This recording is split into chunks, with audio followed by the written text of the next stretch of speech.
देख रहे हैं डीसी न्यूज इंडिया और मैं हूं आपके साथ दिव्या मेहता। तो आइए एक नजर डालते हैं अब तक की बड़ी खबरों पर। तो बड़ी खबरों में सबसे पहले बात करेंगे महाराष्ट्र की।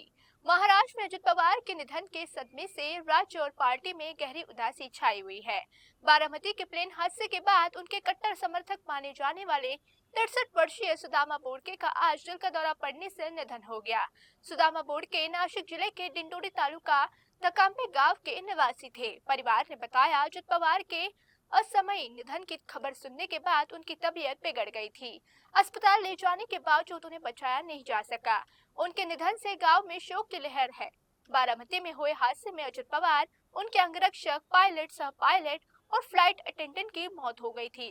केंद्रीय नागरिक उड्डयन मंत्री राम मोहन नायडू ने हादसे की जांच जल्द पूरा करने का भरोसा दिलाया है। एयरक्राफ्ट एक्सीडेंट इन्वेस्टिगेशन ब्यूरो ने ब्लैक बॉक्स बरामद कर लिया है। विमान निर्माता कंपनी बॉन्ड्रेन ने भी जांच में सहयोग करने का आश्वासन दिया है। अब बड़ी खबर में बात करेंगे अमेरिका की। अमेरिका के विदेश उपमंत्री जैकब हेलबर्ग ने कहा कि भारत को फरवरी में अपनी तकनीकी पहल पैक्स सिलिका में शामिल करने का स्वागत किया जाएगा। ये पहल चीन पर निर्भरता घटाकर सेमीकंडक्टर और एआई आपूर्ति श्रृंखला मजबूत करेगी। इसमें जापान, दक्षिण Korea, Singapore, Netherlands, UK, Israel, UAE, Australia और कतर जैसे देश शामिल है। हेलबर्ग के अनुसार ये भारत और अमेरिका के बीच तकनीकी सहयोग को बढ़ावा देगा। पैक्स सिलिका का उद्देश्य वैश्विक तकनीक सुरक्षा सुनिश्चित करना है। भारत को इसमें शामिल करने के लिए औपचारिक बातचीत जल्द होगी। पहले कई देशों ने दिसंबर में घोषणा पत्र हस्ताक्षर किए थे। अमेरिका आयोग ने यूएससी 17 फरवरी को भारत अमेरिका चीन रणनीतिक स्थिति की सार्वजनिक सुनवाई करेगा। ये सुनवाई अप्रैल में ट्रंप की चीनी यात्रा से पहले महत्वपूर्ण मानी जा रही है। अब बड़ी खबरों में बात करते हैं अयोध्या की। अयोध्या में हाल ही में बरी हुए समाजवादी पार्टी के पूर्व पदाधिकारी मोहित अहमद के घर पर बुलडोजर चल गया है।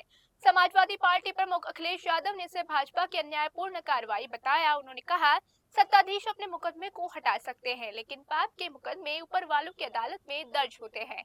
उन्होंने बुलडोजर को नकारात्मक और विध्वंसकारी प्रतीक बताया। ये कार्रवाई उनके अनुसार पूरी तरह पक्षपातपूर्ण है। अखिलेश यादव ने ट्वीट कर कहा, भाजपा की सियासत नाइंसाफी की पहचान बन चुकी है। उन्होंने आरोप लगाया, अन्याय के बावजूद सत्ता का इस्तेमाल कर लोगों पर दमन किया जा रहा है। ये घटना राजनीतिक आलोचना का केंद्र बनी हुई है। समाज में इसकी व्यापक चर्चा हो रही है। अब बड़ी खबरों में बात करेंगे यौन अपराधों की। यौन अपराधों से बच्चों के संरक्षण पॉस्को एक्ट के तहत विशेष कोर्ट ने राजू खान को 14 साल की नाबालिग के साथ बलात्कार और गर्भधारणा के लिए दोषी ठहराया है। राजू खान की उम्र 21 साल बताई जा रही है। सह आरोपी मोहित अहमद को भी सभी आरोपों से बरी कर दिया है। अदालत ने कहा कि मोहित अहमद के खिलाफ कोई अपराध साबित नहीं हुआ। इस फैसले के बाद मोहित अहमद कानूनी रूप से निर्दोष साबित हो गया। पीड़ित के हितों की सुरक्षा पर कोर्ट ने विशेष ध्यान रखा है। मामला समाज में बच्चों के खिलाफ अपराधों पर चर्चा बढ़ी है। न्याय प्रक्रिया के माध्यम से दोषियों को सजा देना मिसाल बन चुका है। अब बड़ी खबरों में बात करेंगे दिल्ली की। दिल्ली सरकार ने दिल्ली जल बोर्ड के लंबित बिलों पर लागू लेट पेमेंट सरचार्ज माफी योजना को 15 अगस्त तक बढ़ा दिया है। जल मंत्री प्रवेश वर्मा ने कहा कि ये पहली और आखिरी बार योजना बढ़ाई जा रही है। उन्होंने बताया, पहले सरकार की खराब सॉफ्टवेयर के कारण कई गलत बिल भेजे गए थे। अब बिलों का भुगतान आसान बन गया है।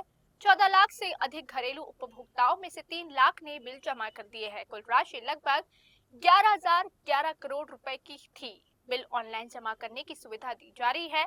अगर कोई लंबे समय तक बाहर है तो कनेक्शन अस्थायी रूप से सस्पेंड किया जाएगा। जल लोक अदालत के माध्यम से विवाद समाधान की व्यवस्था की जा रही है।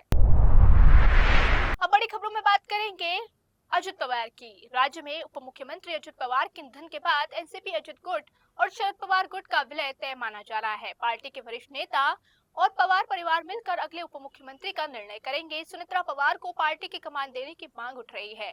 मुख्यमंत्री देवेंद्र फडणवीस से मुलाकात सभी नेता इस मुद्दे पर चर्चा करेंगे। प्रफुल्ल पटेल को राष्ट्रीय अध्यक्ष बनने का प्रस्ताव भी रखा गया। पार्टी के रणनीतिक और विभागीय जिम्मेदारी पर विचार चल रहा है। शरद पवार के नेतृत्व में निर्णय जल्द आने की संभावना है। ये विलय महाराष्ट्र की राजनीति में नई दिशा देगा। अब बड़ी खबरों में बात करेंगे भारतीय ओलंपिक संघ की। भारतीय ओलंपिक संघ के अध्यक्ष और राज्यसभा सदस्य पीटी उषा के पति श्रीनिवासन का शुक्रवार तड़के निधन हो गया। उनकी उम्र 67 वर्ष थी। श्रीनिवासन घर पर गिरने के बाद अस्पताल ले जाया गया, लेकिन उन्हें बचाया नहीं जा सका। प्रधानमंत्री नरेंद्र मोदी ने पीटी उषा से फोन कर शोक व्यक्त किया। श्रीनिवासन ने पीटी उषा के करियर में हमेशा उनका साथ दिया। उनके सहयोग से उषा ने खेल और सार्वजनिक जीवन में उत्कृष्ट प्रदर्शन किया। उनके निधन से परिवार और खेल जगत में शोक की लहर है। पीटी उषा के बेटे उमेश और उज्जवल इस समय परिवार के साथ है।